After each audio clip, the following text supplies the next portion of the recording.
everyone, welcome to my garden. So today I'm doing a few things and I thought I can take you along with me to see what I'm doing.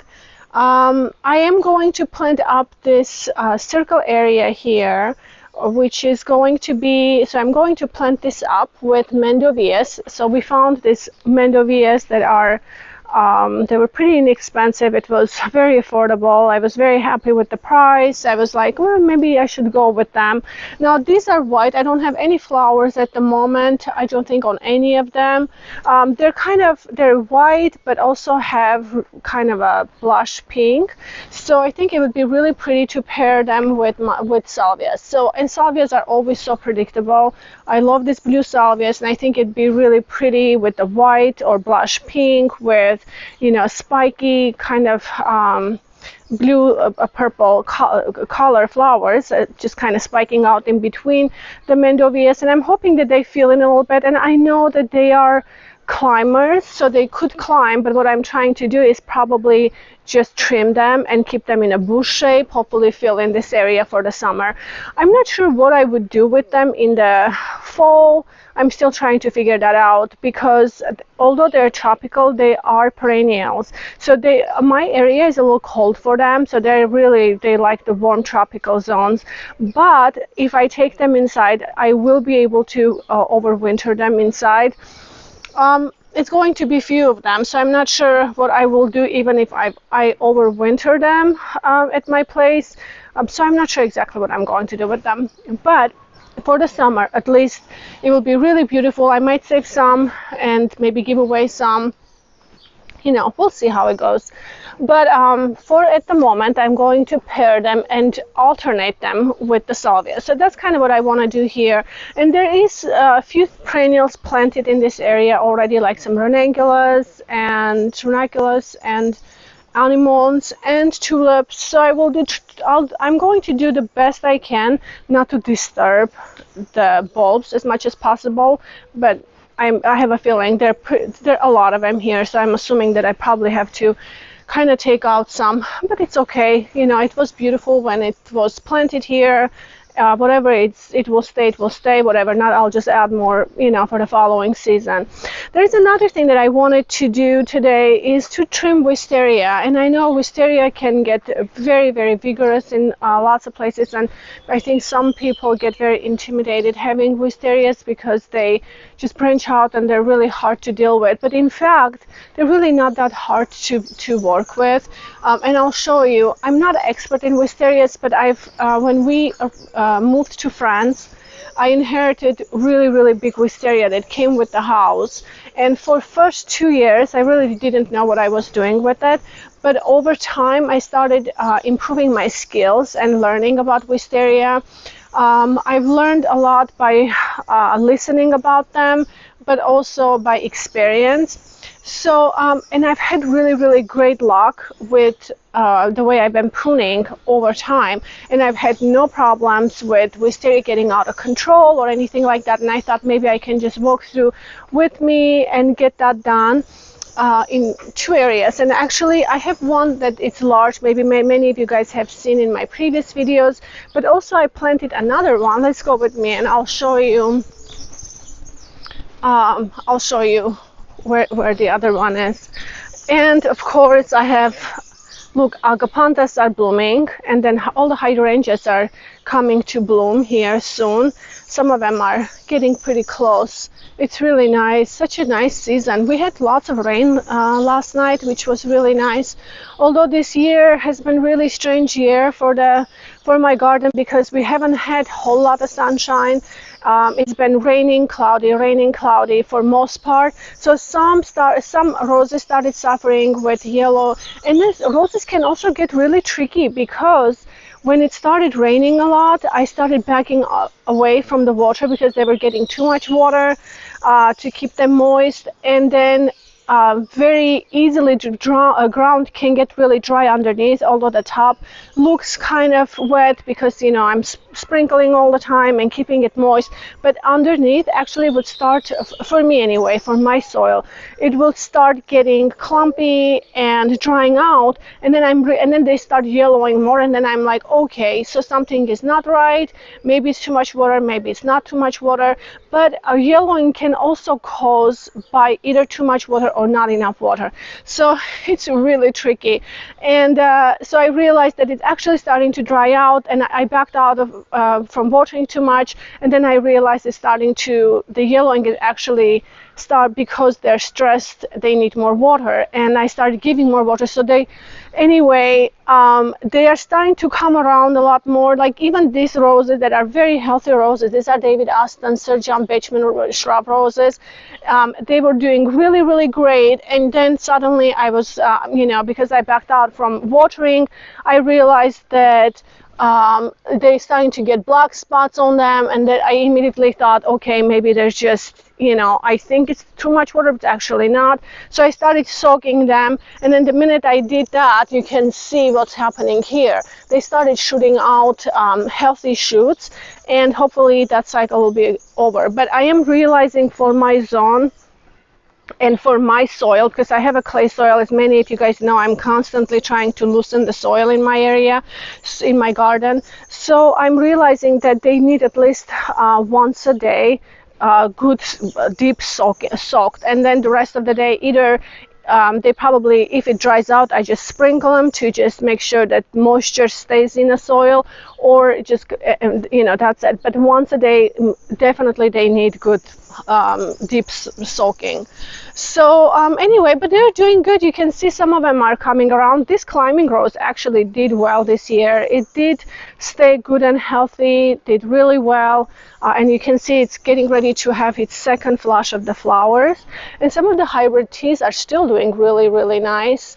It looks like I have several buds that's coming out on this one, and some of the dahlias are also starting to grow. Like this one has already bloomed. I have another one. I think this one is a coffee au lait. I love this one. It's very decorative and large, has a beautiful blooms. Not a whole lot of color, but it has a great structure. So this one is also coming out. There is another one. Anyway, there is 3 other ones. These are the orange variety that are coming out. And this rhododendron is just loving its life here. I don't know what, knock on wood, but with the alkaline soil having rhododendrons, it's really hard.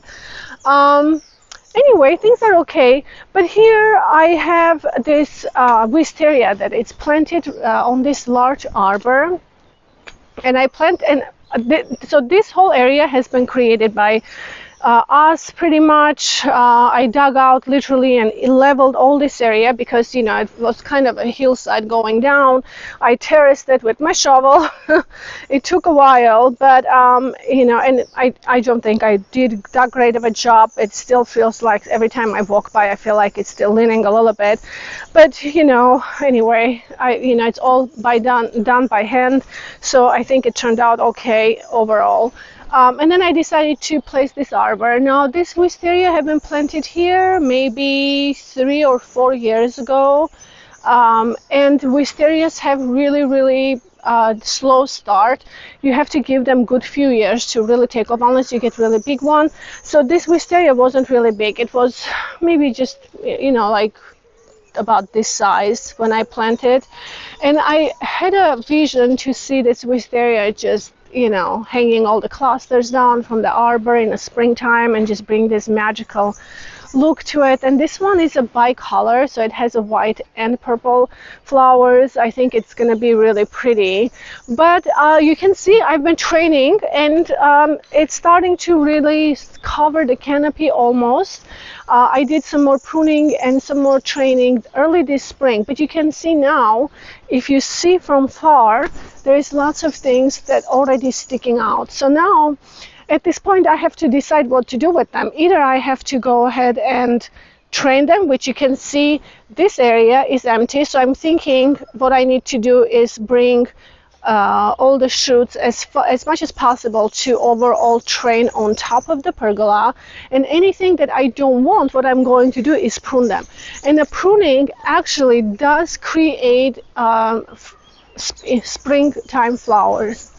So I already trimmed one, which was my first pruning on this, because so far I've been doing only just training with this. So like this one, I can probably move here and just tie it like here and just let it grow. So this one could be pruned. No, it's alive. It's not doing that good, this part. Maybe I can just prune this part off. And like this one, I could probably just tie right here and let this be, because this will continue growing. And I don't want to tie edge because it's very tender. So I think I'm going to tie where it's a little stronger here, and then let this one kind of continue going. Then I will determine what I want to do with them. These ones are not doing good on the edges. It fell right off. What I'm going to do is just trim those edges off, clean them up, and then same way continue with the other side. And then I think the top ones I'm going to bring down maybe this way, as kind of start training this way. Doesn't look like this wisteria still needs a lot of pruning, but the other one does, which I will show you the pruning on the other one, and then this one will just train and start creating the structure to go all around here. So that's what I'm going to do next. And then one other thing that I wanted to show, what I really wanted to do, I already have my ladder here to get up there, but here I wanted to, I have planted, so this is, if you remember, this is my new area. This is the end part of our garden where I have been kind of working my way up. This is a very new area. This entire bed has been pretty much created only last fall, when I finally was able to dig the entire place and remove all the shrubs and, you know, things that were just, you know, wildly growing here.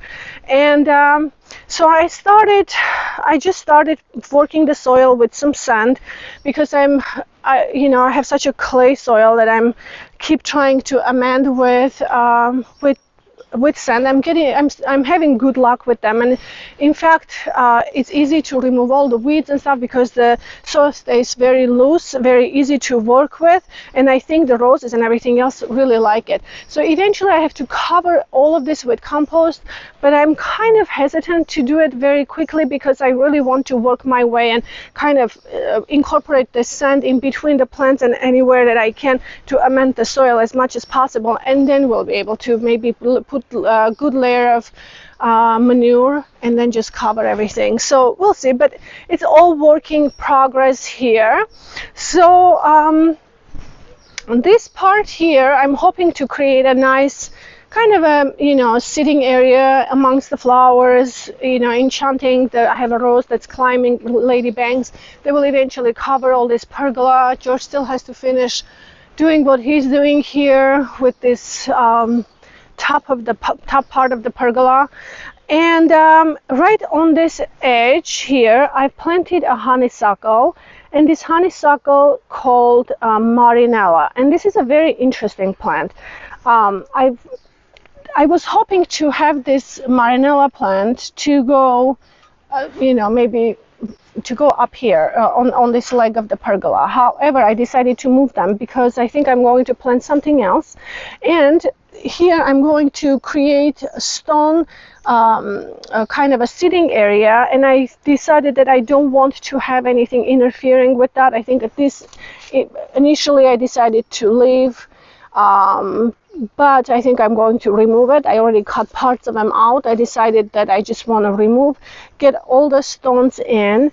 Then I'm going to plant this honeysuckle, I think right there. I already amended soil a little bit, so it'd be easy to just pop in. Now this honeysuckle is a kind of a woody honeysuckle. It's not going to get really long climbing honeysuckle like, you know, normal or regular honeysuckles. This one is woody, it's evergreen, it's called Marinella. I am not very familiar with this plant. I did see it once in a garden center, and actually it was very interesting to me. So I went ahead and researched. I found one online. I bought them. Actually, I have two in the garden, one in this area, one in the other. They do like partial shade. I think this is going to be a really good area because it's kind of filtered sun here. It's very light and sunny, but it's filtered through the pine trees here. And this Marinella is actually going to be only 1.5 meters tall. So eventually it's going to just become a shrub. It's not going to be climbing. So I'm thinking to move that honeysuckle, plant him right here. So I have David Austin roses, Gabriel oak, and I have 3 Princess Alexandra of Kent, and I have a peony here. And I thought, I probably can plant this honeysuckle right here. And this particular honeysuckle, what I read was that it's supposed to flower the entire season, entire growing season, in the summertime. So I thought it would be a really nice fragrance here while we're sitting, enjoying. We'll have a nice fragrance, and it's evergreen, which is going to be still bringing its own evergreen interest into the garden, and it will be freestanding. So that's kind of what I want to do with this honeysuckle. But let's go ahead and get this wisteria first. We'll get the wisterias down, and then I will start planting this other, transplanting and planting. Oh, and I wanted also to show you that my daylilies are coming to bloom already. Just wanted to show you. So I have some daylilies that are already blooming. We had rain last night, so I still have water on everything, but it's looking. This one is really interesting too. Has kind of a ruffle edges. Yeah, it's all looking good. Hydrangea tree. Oh, I have a dahlia here that is starting to flower. It's a white variety, and oh, it looks like it's getting cloudy. It might rain again. And then I have Edith Piaf rose here that it's opened, which is really, really pretty. Love red. You guys, let me know if you guys like red roses. It seemed like, so many kind of new, I don't know, like it looks like the new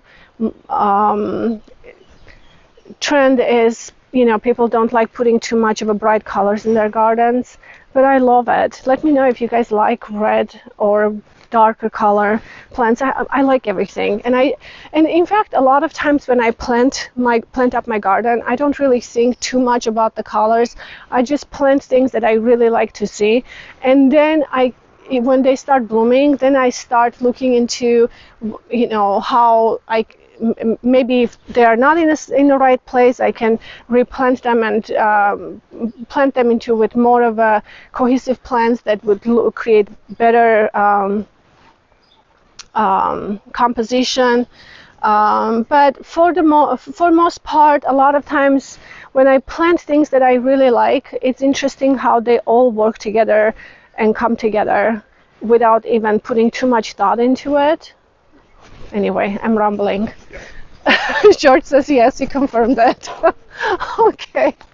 All right, let's go ahead and start getting this done first. I need to.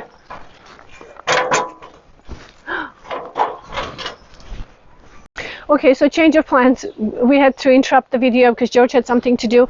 I went ahead and started planting here first and I'm almost finished. I have 2 more plants to plant into the ground, and then we'll go ahead and start on wisteria, just because it's going to start raining here. It's getting really cloudy, and actually we can feel the sprinkles.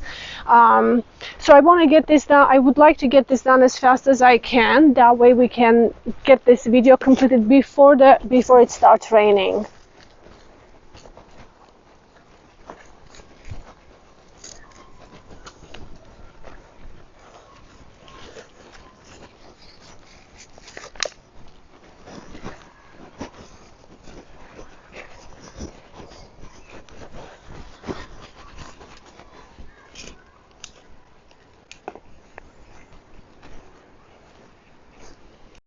Okay, so at least this circle is planted. I'm really excited how it looks, because all the mandevillas will fill in. salvias will fill in. It will bring really interesting interest here. Now, I haven't watered it yet. What I'm going to do is get to my other projects really quick, finish this video, and then what I'll do is mix some good fertilizer and give them with the water, and just water them really well, because I want them to get a good phosphorus fertilizer to get them start blooming right away. But although I did throw some mycorrhizal fungi into the soil to give them good root stimulation when I planted, so hopefully they will take off really quickly. But this area here, the soil has been already amended, and with sand when I widened the area, so it was really easy to get in there and dig very quickly. It is really amazing how much the incorporating sand really helps. I really like it. I hope you guys can try if you have problems like mine. It really works well. All right, let's go get this wisteria trimmed.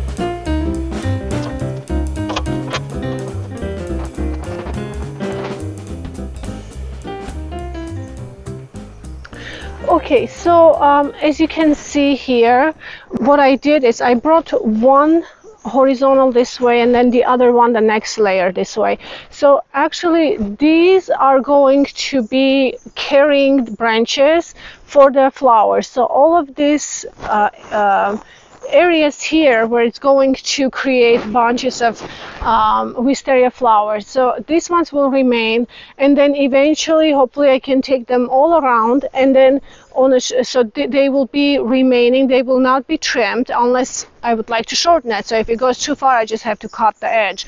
But for most part, everything that's going to be trimmed, anything that is coming off of the large, these long canes, basically, that's what's going to be creating the flowers. And that's what I'm learning about this. So let's see if there's anything else up there. It's hard to see from here. Oops. I think I got all of them. Yeah, I think this one is good. So let's go to my large wisteria, and then I will show you how I'm trimming the other one, because the other one is not no need for the other one to be trained, because it's for most part trained.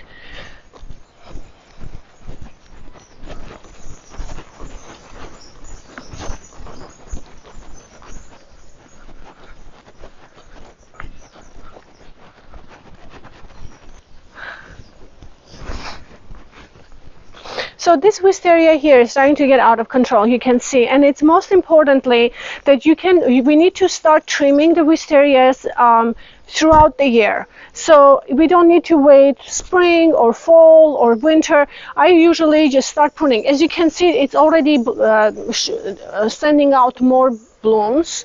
It's looking really, really pretty this year. It's done such a great job. But so this cane right here, for example, from the base where you can see the wooden part right here. Oh, this one broke, so never mind. This one can go. Okay, next one. So here, this is a good example. So it starts about right here. You can see there is a wood, which is so those are the canes that I was just showing you. These become kind of woody, so these guys will continue going, and then here these shoots that come out off of those wooden canes, I go ahead and cut them. So maybe you can count 3, 4, or 5, it doesn't matter. I will go ahead and cut them short, like right there. So this one can go. So this cut right here that we made is going to be flowering following spring. So what I'm going to do is just go ahead and continue cutting them like that, and I do that throughout the entire season. And then in the early spring, well, maybe February for me, I usually go ahead and check everything, trim everything, take the dead wood, dead or diseased, all of that stuff out, and then branches, wooden parts, trim it really well again, clean out, and because all of these spent flowers I still haven't gotten to trim off. So these are all the spent flowers that leave these long things, and they will be brown and dead in by the spring.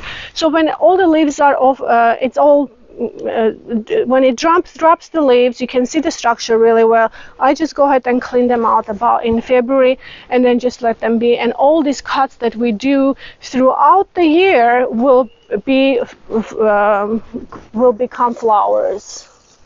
So this one is a good example. See this wood right here, I don't trim the wood unless you want to, unless I would like to downsize or prune them in a different size or things like that, or make it smaller, then I would cut them. But for right now, I'm not going to. But this shoot that comes out of the wooden cane right here, this is what's being trimmed, what's going to be trimmed. I think I'm going to trim here.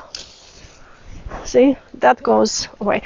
Or if you have a really large structure and you would like to continue this wisteria to carry on a structure, these will eventually become the wooden canes if you continue taking them up on your supports.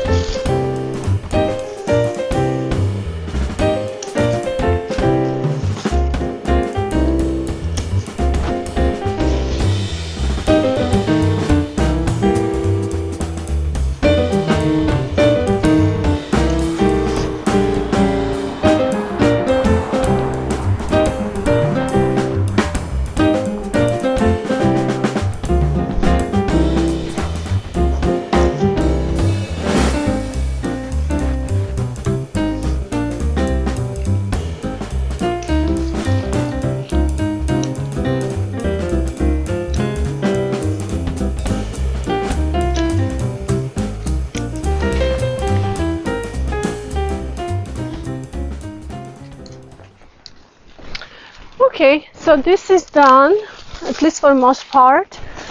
And I usually just, this is kind of a routine for me. I go ahead and trim them and prune them as I see needed. As soon as it starts throwing long canes, long shoots out, I just prune it. So it's easy that way to keep it in control. Now let's go ahead and transplant the honeysuckle, and then we'll be done. I love these containers, how they coming out. Also, these hydrangea arborescens, they are so beautiful. These incredible hydrangeas smell amazing. I think it's just so beautiful, and it's so bright, and it smells. It has really great fragrance, which I don't think I've ever noticed before, in fact.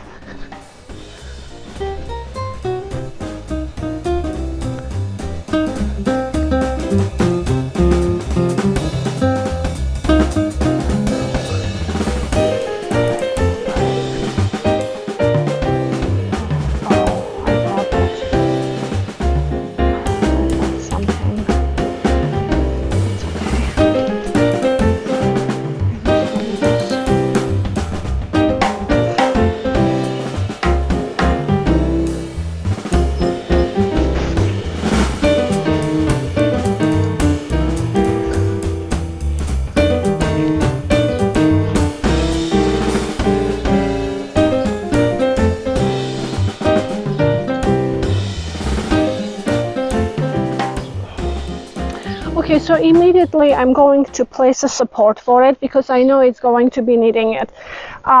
It will stand alone as it gets stronger, but for the meantime, I think I'm going to place this support. And just help a little bit for the structure and support just a little more so it's not, you know, going everywhere. And that way, even if it gets bigger, it will still have a nice support in the middle. I think that's what I'm going to kind of let it be. So it's going to be really pretty, and you can see it already has buds, and I think it'll be so much happier here because there is more light, has a nice free draining soil. I already mixed some sand in the soil to give a good drainage, so I just need to get that watered. But in the meantime, I wanted to tell you that I have planted here in my previous videos last year. I planted this bush clematis. I need to tie them. They're coming back well. Again, I've never had bush clematis before, so I have just a couple of support there for them to be able to, you know, have something that they can cling on. But I'm not really sure. They're still small. They haven't flowered for me yet. They are blue. They're called blue ribbon, and they're not supposed to get very big. So I'm not sure how. I just need to go ahead and support them, but I'll do it in just a little bit. First, I need to go ahead and water everything, then I'll just come in and just tie them a little bit. I do like tying them with this little green wires. It has just a tiny wire. I really like using them for clematis. So I just need to go ahead and support them a little bit on these little things that I put in. Hopefully it will help them to stand. There is another one here. And there's another one right there that they're coming out. So if you guys have clematis that are bush clematis, let me know how they're working out for you. I think they're doing good so far. So I don't know if they will get wider and bigger, like all the way around or not. But this is an experiment. We'll see how. This is my first time growing them. Anyway, guys, I hope that you enjoyed this video. It's kind of little things of this and that I have to get done around the garden this time of the year, mostly just working in the soil and hoping to move on this project a little bit. We'll see how it goes. I started the soil already, have some hedges. Hopefully you will see that in my next video. Anyway, thank you for all the subscribers. Please don't forget to subscribe to my videos.